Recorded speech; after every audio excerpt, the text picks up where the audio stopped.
Oh man, boy do we have a lot to discuss in today's video.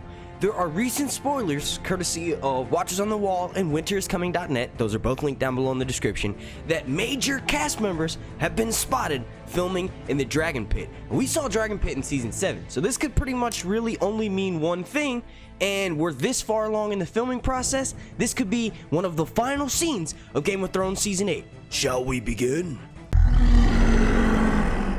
Before we get started, and because you guys are so freaking amazing, and I pretty much wouldn't have a job if you didn't watch my videos, I want to do something super special for you guys. In about 2 weeks, I'm going to be going to this event in Dallas, Texas called the Con of Thrones. At this event, I will be a panelist on 6 different panels, and I will get to intermingle with other Game of Thrones YouTubers, podcasters, and also, hopefully, some of the cast members from the TV show. What I want to do is give away an autograph from any one of the top billed cast members that will be at this convention. For starters, we have Gendry, Shay, and Gilly. Those are some of the top 3 stars that will be there. Roz will be there as well, along with many others. So whoever wins this gets to choose who they want their autograph from. All you have to do to enter this contest to win an autograph from a cast member on Game of Thrones is slap a like on this video, make sure you're subscribed, go ahead and turn your notifications on, and then check out the gleam.io link pinned down below to go and enter all the different bonus ways. Before we go into the details surrounding the events of the most recent,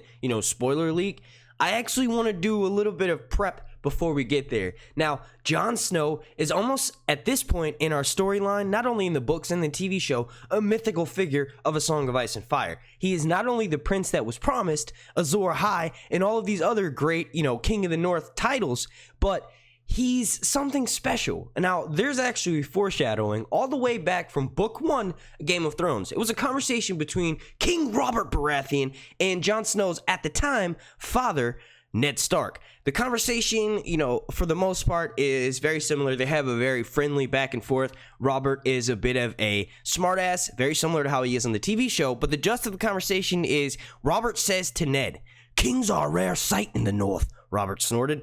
"More likely they were hiding under the snow." Snow, Ned. So basically this small line, you don't even have to really break it down. Jon Snow was hiding in plain sight. Ned knew Jon Snow's entire life that Jon was pretty much next in line for the Iron Throne. If you rid yourselves of the rights of conquest, then Jon and Daenerys have the strongest claim to the Iron Throne. If you go by the right of conquest, then that means the boy Gendry should be sitting the Iron Throne once he gets legitimized? That's what I meant to say. But that's for another video.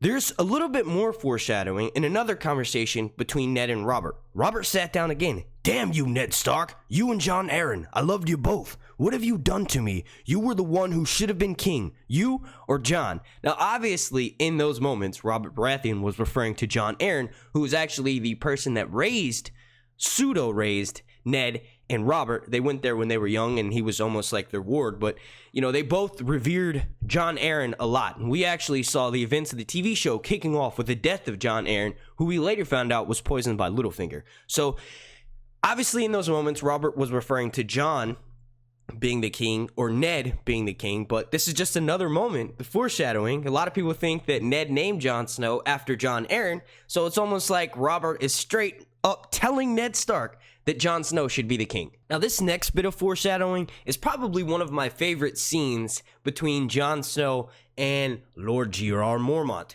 I honestly enjoyed reading this so much, it was like a giant smack in the face. But anyway, "King!" croaked the raven. The bird flapped across the solar to land on Mormont's shoulder. "King," it said again, strutting back and forth. "He likes that word," Jon said. "An easy word to say, an easy word to like." "King," the bird said again. "I think he means for you to have a crown, my lord," Jon said to Jeor Mormont. "The realm has 3 kings," Jeor said, "and that's too many for my liking." Mormont stroked the raven under the beak with a finger, but all the while his eyes never left Jon Snow. So basically, in these moments, Jon and the Lord Commander are having a conversation, and his raven flies in, lands on his shoulder, and starts to yell out the word "king." Basically, while having his eyes fixed on Jon Snow, they never left Jon Snow. And Jon ends up mentioning to, Mormont that, hey, maybe he's saying that you need to take up the crown. Maybe we should go and take the Iron Throne, jokingly, of course. And, Jeor makes a very good point to say that there should only really be one king, and that's sitting right in front of him. So this was one of my favorite moments ever of foreshadowing to the fact that Jon Snow will eventually sit the Iron Throne. Now, those of you that watch my videos know very well that I am a massive Daenerys Targaryen fan. So when I'm making these videos, this does not by any means mean that I'm choosing Jon to sit the Iron Throne over Daenerys. Personally, I think, if anything, Jon will succeed the throne to Daenerys. Like, if the people choose Jon Snow to be king, he would pass it off to Daenerys if she's still alive or if she's still capable of ruling. Honestly, I would love to see a situation in which both of them refuse the crown because they know that it has brought them so much shame and turmoil and all types of just genuine heartbreak that they don't really need it. You don't need one central ruler controlling everything. What you need is a governing body of like-minded people, wise individuals, to decide what's best for the people. And the people need to have some sort of vote on this as well. Okay, before we get on to the actual filming news, I want to do one last round of foreshadowing that Jon and Daenerys are destined to be together. Now, this first passage that I'm going to be calling on for this foreshadowing is actually in A Storm of Swords, and it's when Jon Snow is still with Ygritte. Jon wondered where Ghost was now. Had he gone to Castle Black, or was he running with some wolf pack in the woods? He had no sense of the direwolf, not even in his dreams. It made him feel as if part of himself had been cut off. Even with Ygritte sleeping beside him, he felt alone. Now on to the passage for Daenerys. Beneath her coverlets, she tossed and turned, dreaming that Hizdahr was kissing her, but his lips were blue and bruised. And when he thrust himself inside her, his manhood was as cold as ice. She sat up with her hair disheveled and her bedclothes a tangle. Her captain slept beside her, yet she was still alone. So, you know, these don't necessarily happen around the same time. Like, the Daenerys passage is from A Dance with Dragons, but Jon's is from A Storm of Swords. The thing is, the way that George flips around and switches up so much in these books, the timelines might be somewhere similar, because you realize you'll hear one POV chapter, and then the next one doesn't continue with another with that same character's POV chapter. Instead, it jumps all the way across the world. So around this, you know, could be around the same timeline, but a lot of these Jon and Daenerys chapters in the novels come right after the other. So on to the filming news. Okay, so the reports are just flying in that massive amounts of major cast members are all appearing in Seville. It was reported that Maisie Williams was lounging outside of the Hotel Alfonso when fans noticed that the hotel in her reflection, you know, was basically this hotel. Also, we have the body doubles for Sansa and for Tyrion showing up in Seville, and they were actually taking pictures. And then to top all of that off, we have actual Peter Dinklage taking a picture with a chef in a restaurant, confirming that he is in this area. Now, honestly, Arya and Sansa could be flying in later. Sansa could be flying in later herself, so we haven't quite gotten the word. I'm pretty sure later on today we're going to get word that we have officially seen Sophie Turner in all of her beautiful godliness in Seville. So with that being said, you know, this location was actually used to film the Dragon Pit last season. And honestly, at this point in the filming, they have to be close to wrapping up. So if they're doing some insane type of jumping around, I could be wrong here, but I'm just going to go with the fact that, you know, they're filming not necessarily in succession, but when they've been filming for nearly a year on Game of Thrones season 8, I honestly think they're pretty far down the line. So this may confirm that Sansa, Arya, and Tyrion make it until the very last moments of Game of Thrones. I honestly am not shocked about Arya and Tyrion. I am, however, shocked about Sansa, because I saw Sansa going down sort of at the Battle of Winterfell when Winterfell was falling. Now, after hearing this news, what makes me think is that Arya, Sansa, and anyone else of great importance at Winterfell, like Bran, obviously makes it down to the crypts of Winterfell, and all of Winterfell might be falling around them, but they survive, and Jon eventually goes to the crypts of Winterfell to rescue them. This would make sense with my theory that the Kings of Winter are protecting the Starks. You're not going to see an actual ghost army come up from the crypts and start fighting like in Lord of the Rings. That's not going to happen. What's going to happen more likely is that the Kings of Winter are, you know, the foundation of the crypts of Winterfell. And if they weren't there, if they not had died in the past, then the crypts of Winterfell wouldn't exist. And then those crucial members of House Stark for furthering the line wouldn't have been saved. So technically, the Kings of Winter do end up saving the Starks. And you're probably like, wait, where did you get Bran from? Well, Bran, Isaac Hempstead Wright, was one of the actors who was also spotted in Seville. So Bran is going to be at this Dragon Pit scene. Tyrion, Sansa, and Arya are all going to take part in this. Now, I honestly see the reason why they're being there for two separate things. That first option being, and this is probably the most likely, is the fact that we saw Jon and Cersei together months ago. They were filmed right outside a window, and these pictures could not have been any clearer. So honestly, what could have been happening is that Dan and Dave are just trolling with us, and this interaction never really happens, and they just kind of wanted to give us something to make our heads explode, sort of like just feeding us a little bit during this off season. Or this could actually be a scene, and there was no way for them to avoid the leaks happening because it has to be filmed outdoors. King's Landing is always very bright and sunny, so it would make sense why they would want to use actual daylight to film this scene. If that's the case, then that means that Jon has survived the Battle of Winterfell, has taken all of his troops down south, which would make sense as to why we saw these Unsullied outside the gates of King's Landing a few weeks back.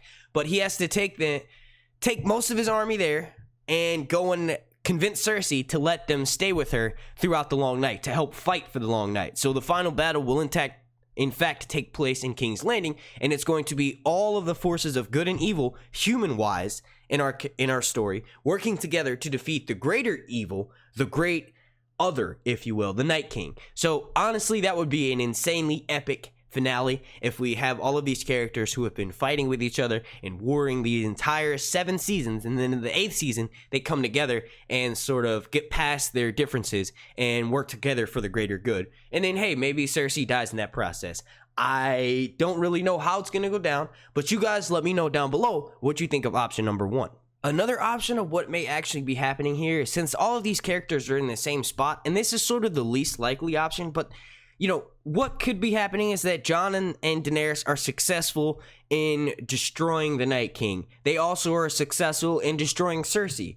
The only thing is either Jon or Daenerys is dead, and these characters that are in the Dragon Pit are coming together to either have like a crowning ceremony, which I don't necessarily think it'll be a ceremony, because if Jon or Daenerys dies, or you know, if they have such great loss, I don't think there's going to be very much celebration and jubilation there. But this could have sort of be that, you know, Jon Snow is the one who survives, Daenerys is the one who dies, and Sansa, Arya, and Bran and Tyrion are all talking about how Jon has to sit the throne. He's the greatest choice to lead the 7 kingdoms into the future, and Jon is obviously very hesitant about this and is likely off somewhere sulking.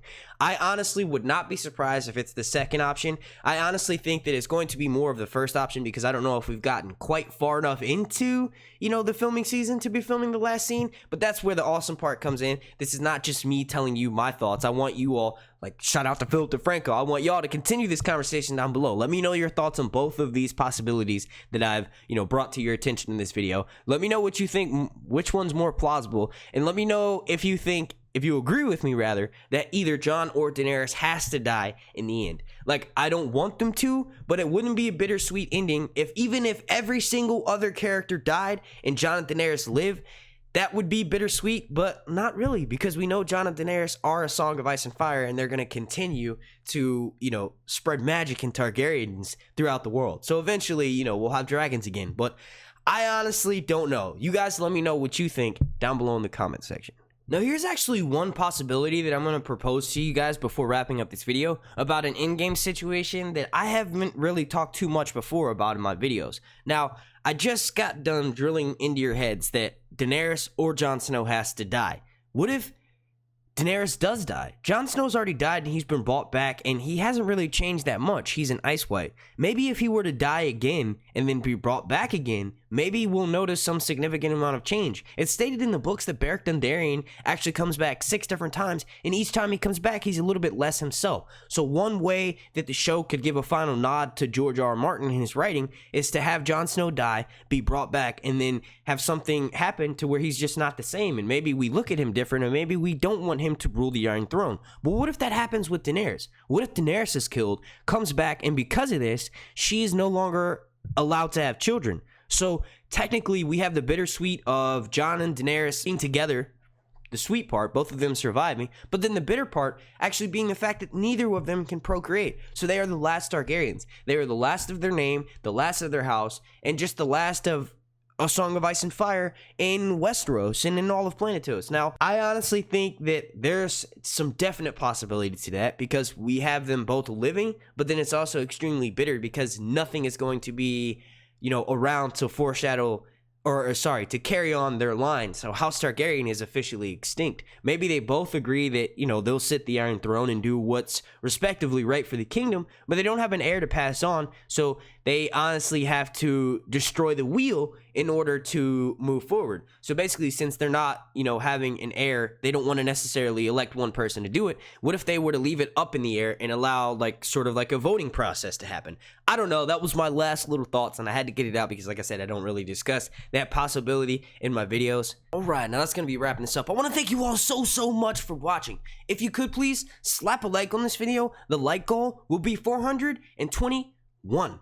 I want to thank you all so much for watching. If you want to be entered into my contest to win an autograph from a top billed cast from this year's Con of Thrones 2018 in Dallas, Texas, coming up on May 24th through the 27th, if you want to win an autograph, all you have to do to enter that competition is leave a like on this video, make sure you're subscribed, turn your notifications on, and then leave a comment down below telling me why you think you should win. My name's Mark, and this has been Sir Hunt's Reviews. Did you really think I was going to do another video without putting an Easter egg in there? Well, look, I just want to say super special shout out to every single member of my Patreon family. Without you all's love and support, I would not be able to make these kinds of videos. And if anyone watching would like to join my Patreon and show some support to Sir Hunt's Reviews, all you have to do is check out the link right up here or the link down below in the description. Also, Chandra, I'm coming for you, Chandra. I'm not really dead. I'm alive. And we are going to be king of the ashes and queen of the ashes.